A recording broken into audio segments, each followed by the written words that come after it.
నేను ఎప్పుడు గుడిపల్లికి వచ్చినా నన్ను చాలా ఆత్మీయుడిగా మీ ఇంటి సభ్యుడిగా చూసుకుని నన్ను ఆదరిస్తూనే ఉన్నారు. 35 సంవత్సరాలుగా గౌరవించారు.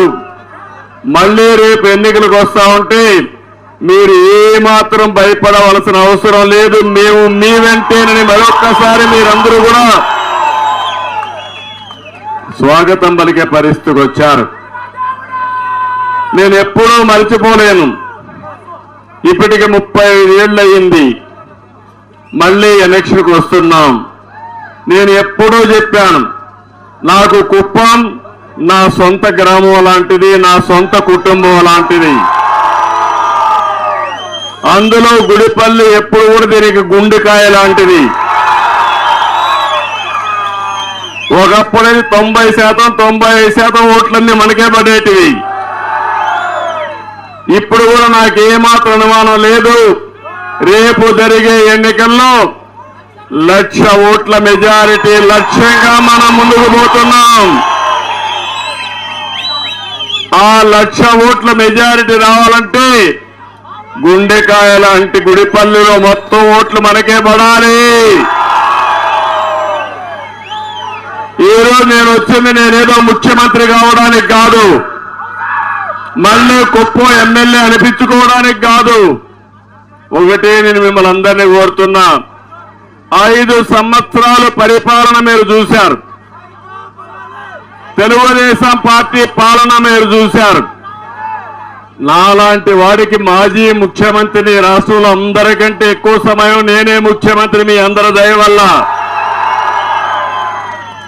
కుప్పం గర్వపడే విధంగా మీరు నన్ను ఎంపిక చేసుకున్నారు. సమైక్య ఆంధ్రప్రదేశ్ నాదే రికార్డు.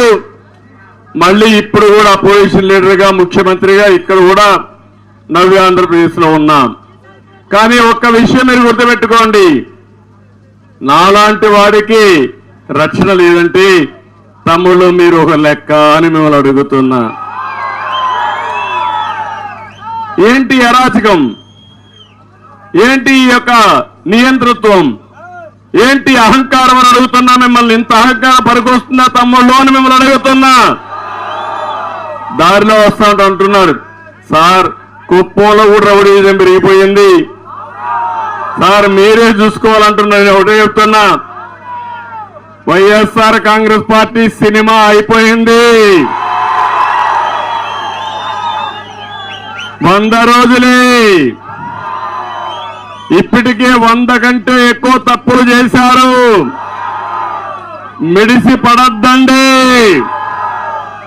ఒకటే చెప్తున్నాం, మీరు చేసిన అవినీతి కక్కిస్తా, అరాచకాలను అణిచివేస్తా, పిచ్చి పిచ్చిగా ఉంటే ప్రజాస్వామ్యం ఏంటో చేసి చూపిస్తారని మరొక్కసారి మీ అందరికీ హామీ ఇస్తున్నా.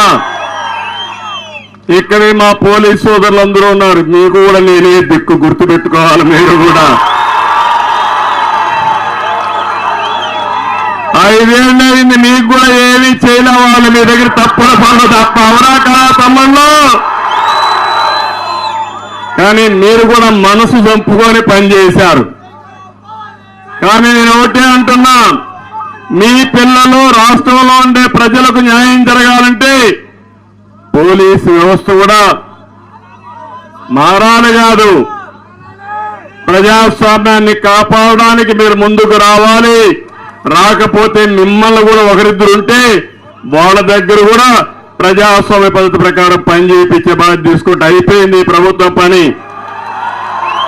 ఇప్పటికే ఎన్నికల కమిషన్ కూడా ఆపరేషన్లోకి వచ్చేసింది, గుర్తుపెట్టుకోండి. మీరు ఇంకా ఎన్నికల కమిషన్ కింద పనిచేస్తున్నారు తప్ప ఈ సైకో ముఖ్యమంత్రి కింద పనిచేయడం లేదు. మీరు ఆ విషయం మీరు గుర్తుపెట్టుకోవాలి.